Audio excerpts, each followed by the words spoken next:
I'm triggered. That phrase gets tossed around like confetti, but let's get one thing straight. Being triggered isn't the same as being a little annoyed that your oat milk latte came out wrong. One is a nervous system response rooted in trauma.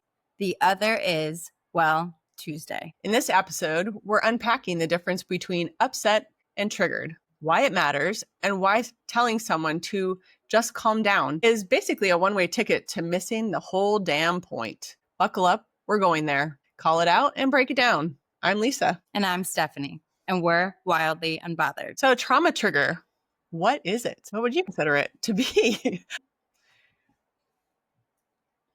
Have you ever been somewhere and there is something in the air, some scent that just takes you back to some other place, some other memory from your distant past? Well, now imagine that is a memory that was a trauma, that something that had happened and your nervous system recognized it and responded as such.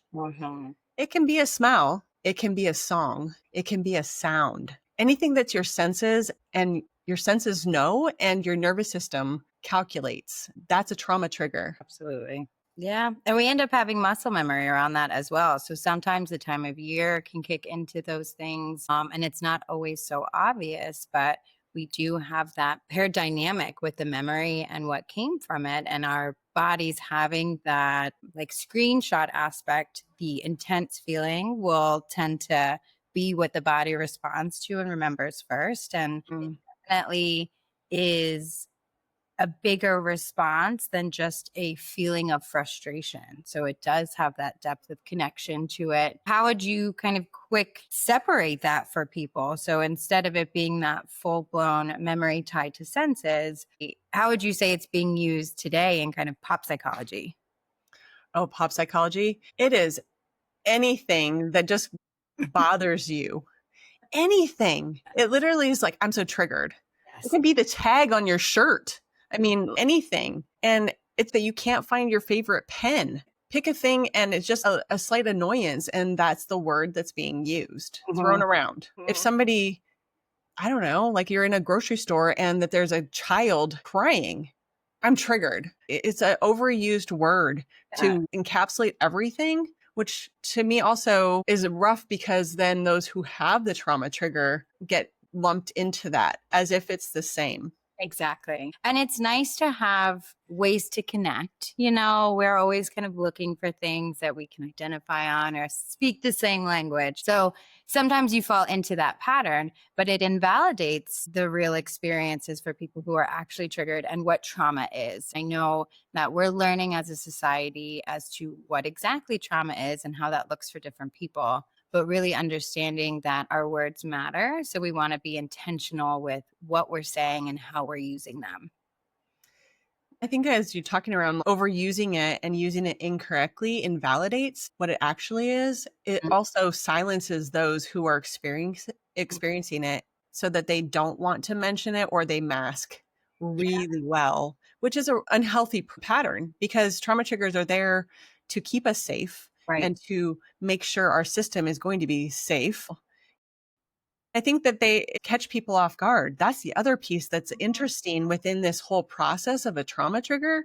I know for things I've experienced is there will be a song or a sound that you don't expect is going to get such a visceral response or that you even think that you're past. So it can be really tied so deeply in you, in your subcortical brain and in your body that it's not something that you have a lot of control over. It just happens. Right. And you had said something about thinking you're past that. I think that's such a pivotal component to it because it's showing that there's still a sense of need. There's a need of security or safety or closure or understanding or going through some of the trauma. So it highlights a need within your body versus just being upset something didn't go right. There might be a need of adjustment there, but it's not quite the same. When those triggers come up, really paying attention to them and exploring what that looks like for you of why it was triggering or what need it might be demonstrating for yourself. Yeah.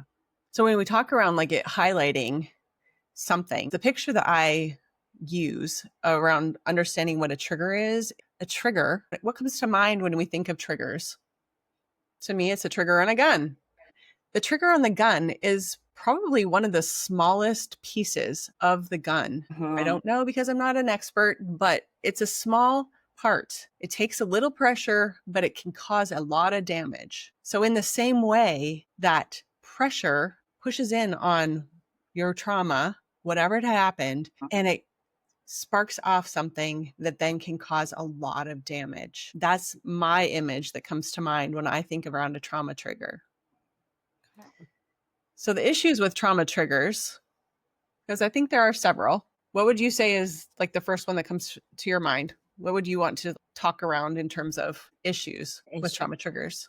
How it affects us and what we allow it to affect in our lives. So if as much as it can be an unexpected situation or response to something, if it does explode and spill into my work or spill into my relationships, or I am not taking the time to address my safety needs or give myself a breath or whatever that looks like, that next step becomes something that can not make or break, but definitely affects my day to day. So not giving myself what I need or allowing it to spill over into these other spaces can be problematic if there's a lack of accountability or understanding what you need with that. Going back to my picture of the gun going off and it causing damage, when a trauma trigger happens, it's very likely that you could cause damage to relationships around you. And it is still your responsibility to manage your own response and your own actions. So it does take extra to go back and repair those relationships, to take accountability for what you've done and why you've done it.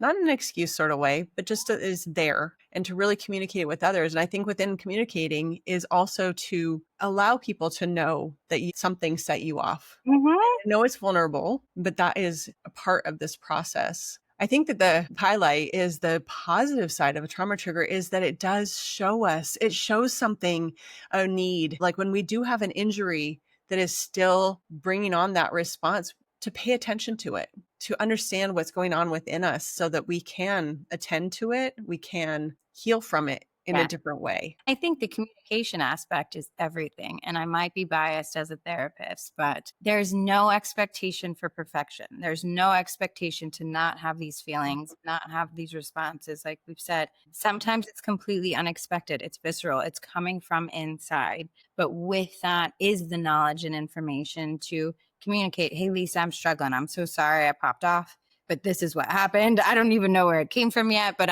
I do recognize it. So I'm going to work on it.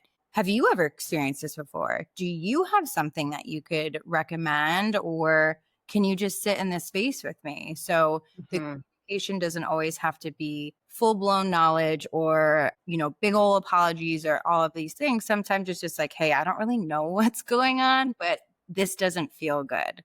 So allowing yourself to exist and feel what's actually going on, but within that healing, communicating to those around you so it can either be helpful or cleaner for you. You're less in the line of fire taking out people on your way down. Absolutely. Yeah. So the trauma trigger, as much as it is not comfortable in your own body, is helpful, is a helpful tool. It's as if you've taken a Post-it and stuck it, your body stuck it somewhere so that it can note where something is. So it's just a matter that you can use it and utilize it as a tool rather than just causing harm. That would be what I would say.